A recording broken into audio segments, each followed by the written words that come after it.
Hello, my name is Tim McDermott and I live in the beautiful city of Kerrville, Texas, out in Texas Hill Country, and I'm a cybersecurity project manager. Today I want to talk to you about Shadow AI. Do you remember Shadow IT?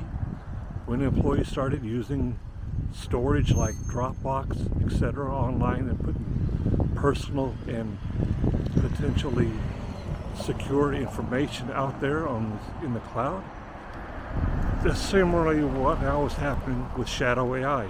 It's the same concept, but a lot more dangerous. Instead of just storing data in unauthorized places, employees are now processing sensitive information through systems you don't control. So I want to give you a method of dealing with this, and I'll call it MAP, M-A-P, monitor, assess, and provide. So for monitor, to deal with this, deploy AI usage detection tools to identify which platforms your team is accessing.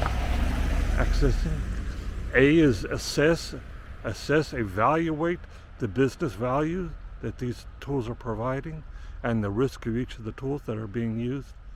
And then the P is for provide, offer approved AI alternatives that meet legitimate business needs while maintaining security. The key concept here is AI positive policy rather than a blanket prohibition. Don't just tell them that they can't use it. They'll just continue, and then you won't have any control over it. So that's how you deal with this problem. If you have any questions, let me know. Put your questions in the comments. Thank you.